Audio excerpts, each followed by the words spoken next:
Matt Dagley with the Laker News. Last week, Halifax Mayor Andy Fillmore tabled a motion to pause all future bike lane projects pending a traffic review.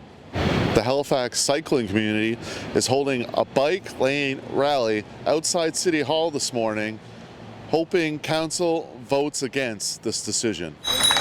Mayor, if you're listening to this, I'm 10 years old and I understand this issue better than you do.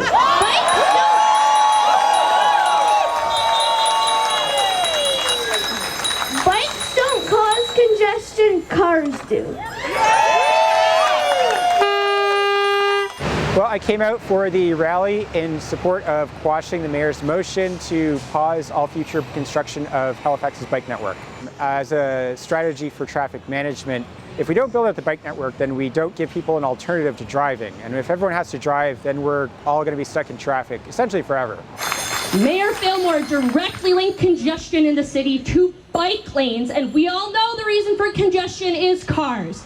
They know it too! It really comes down to the efficiency of how many people can you move per dollar.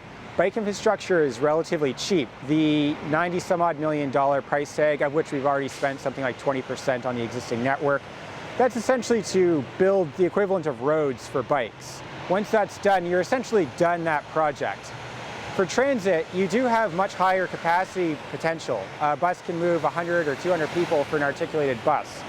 That said, every hour of bus operation is $100. Transit is very expensive, but it can move a lot of people. So you can weigh those trade-offs. That's a worthwhile conversation. In terms of cars, we don't have a lot of ability in the urban core to expand our capacity to move cars. You know, there's a stereotype that there's only a handful of cyclists in the city, in part because at any one time you only see a handful.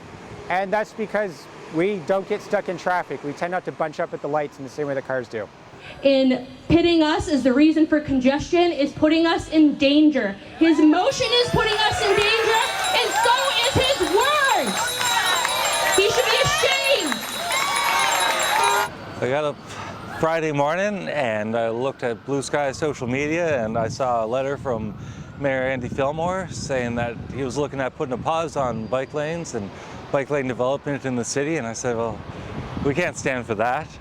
And I decided I was going to rally the troops. I figured, you know, me as bike mayor, that's probably a good spot for me to step in. So I reached out to a lot of members in the Halifax cycling community to spread the word that we're going to get together this Tuesday morning. And I reached out to different speakers and organizations throughout the town, and we pulled this together over the last couple of days, and I think it came along really well. If this council continues what they've been doing for decades, congestion will continue to get worse and worse and worse. So Mayor Fillmore better be happy when his motion is defeated, because otherwise who is he going to blame? You know, he has scapegoated cyclists, and that puts us at peril on the roads. The only goats around here are the one in the mask right there, but also all of you, because you are the greatest of all time.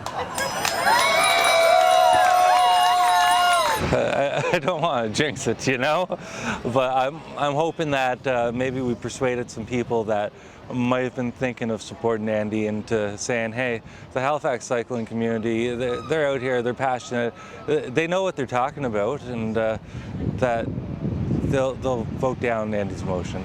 I think there will always be cyclists in Halifax, and they'll always be on the streets in Halifax, and it's just a matter if you want to get stuck behind one while you're driving, or if you want to pass one safely in dedicated, safe infrastructure. A vote is expected to take place today, Tuesday, June 10th at City Council.